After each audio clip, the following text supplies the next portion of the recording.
Um, I have Mississippi State going. I have them going 7-5. What? You have them regressing? Who do you have them losing to? I don't. I didn't write that down. Oh wait. I have them losing to LSU, Georgia, South Carolina, Alabama, and Arkansas. They're light years ahead of Georgia. But I think Georgia can beat them. Well, yeah, uh, Tennessee Martin can beat them if they get up for it. But LSU, Georgia, South Carolina, Bama, Arkansas. That's what I have. Okay, I have 9-3, and I have the games that they lose are the ones you would expect: LSU, Georgia, Arkansas. I mean, not Georgia. I'm sorry, LSU, Arkansas, Alabama.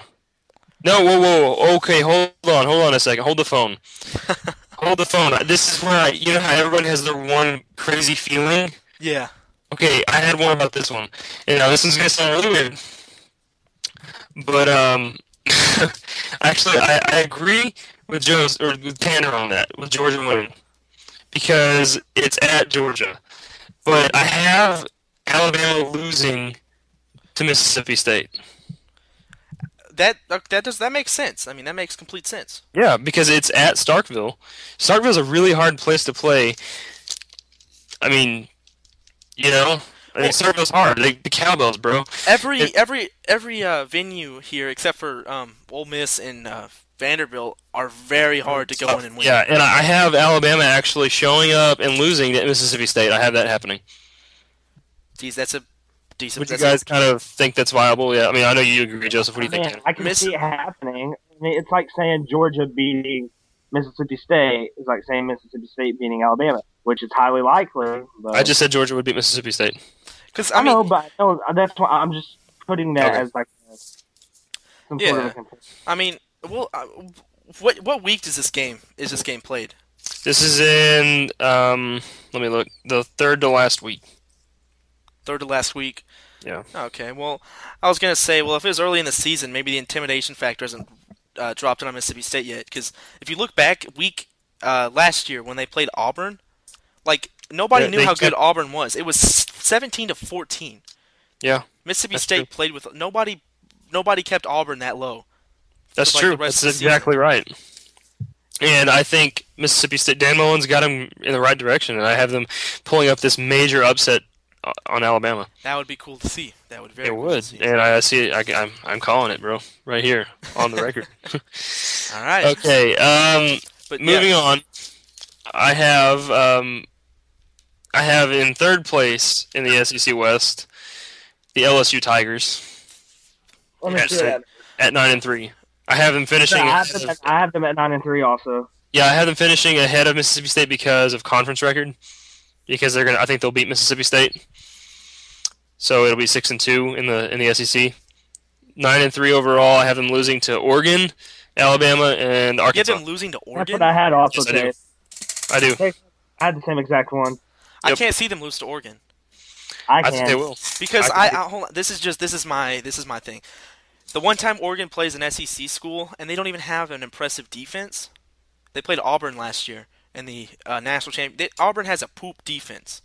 Their defense was garbage last year, and they still held them to really low scoring output. Now, if they play against LSU, which is has more of a premier SEC defense, it's going to be so much different. Especially since LSU has a month to prepare for Oregon's offense. that's true, but I still think that I still believe that Oregon's going to win this. That's just that gut feeling I've got. I mean, yeah, I Well, take that I took the whole defense thing into consideration. I just feel like it's going to be one of those things where Oregon's going to be able to score enough. I think they'll be able to score enough. Like they'll do enough to win. Like they're not going to win by an impressive margin. yeah. I think it'll be an exciting game. Well, yeah, I see what you're saying. But whether or not they win the game, Oregon's still screwed when it's coming to violations in the next year or so because they've been. It looks like they've been paying people for recruiting players. So Who isn't doing that these days? If you no, think? the difference is like Oregon. They've risen up like in a flash. Like in a few years, they went from above average team to a dominant program. Yeah, they did. You're right. And now everybody's starting to realize, wait a minute, how did they do that? Yeah, but we can save that for the Pac-12 talk. That's true. That's true. How weird is it? I have a question. How weird is it saying Pac-12? And it actually It's sounds. kind of weird. It doesn't sound any different to me. It's hard to Pac-12, say Pac-10. for me. I'm so used to saying Pac-10. I'm so used to saying Pac-12 now. Like I say Pac-10. It sounds weird. Really? Yeah. I guess just because I haven't really said it much. Well, yeah. I've been thinking about it more. I guess. Yeah, but we'll talk about the Pac-12 on the next episode. Yeah, but Yeah, I had LSU finishing at third, and I'm going to move on to number two. hold on. Let me. I didn't get to really say much on LSU. I'm sorry. Go ahead. Right here, I think. Well, here's a big thing for it: is will Jordan Jefferson finally take the reins as LSU's quarterback? He did show promise against Texas A&M in the bowl game last year. And even though Les Miles is crazy, he was an outstanding coach. He is one of the best coaches in the SEC. I think. I give you that, Justin. I think he's got the team to win the SEC this year. Okay. I think they're going to win the West. If You not think the LSU's going to win the West? I think LSU's going to win the West over Alabama. over Alabama and Arkansas. Whoa. Okay. Mind blown. Okay. I'm going to move on to number two. Arkansas, I have them finishing number two. That's what I have him at too. But let me go see what I have them. I actually did. I have them finishing second also. Yeah, I have them losing one game, and that's to Alabama. I did the exact same. One game. And yeah, I have them finishing second. Okay, never mind. I didn't have them finishing second. I just made that up. Yeah, I was about to say. I thought you just said. Never mind. Okay, but I'm not buying the Arkansas. I almost said juice laid. Juice. Kool-Aid.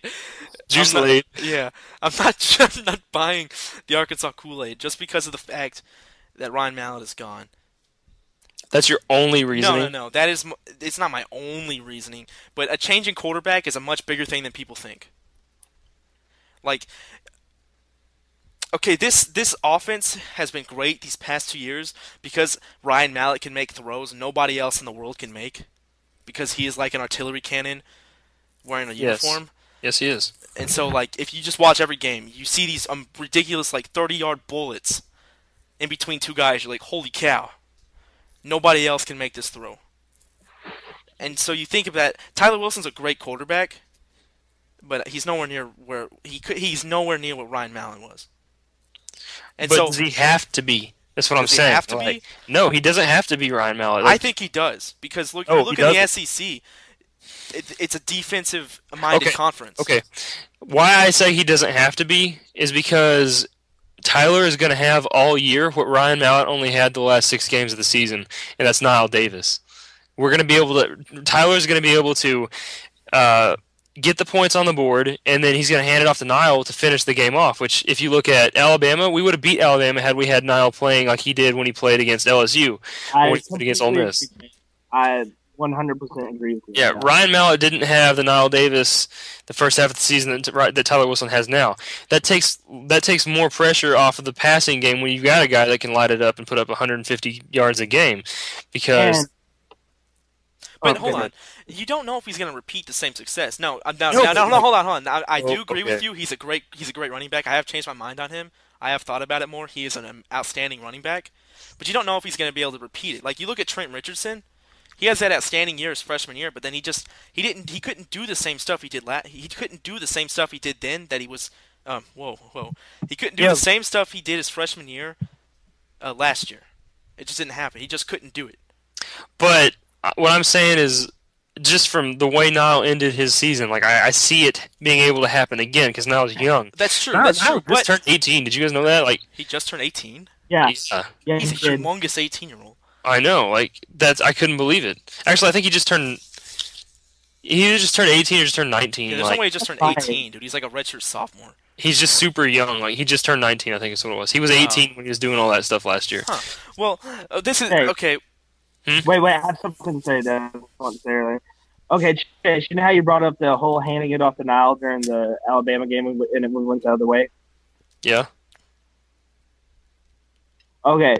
Well, and then you know how Joseph's talking about the whole Ryan Mallett thing, Tyler Wilson switch off. Well, the difference between Ryan Mallett and Tyler Wilson in Alabama, whenever we have a defense like Alabama flying at Tyler Wilson, he's going to have a chance to get out of the sack. He's gonna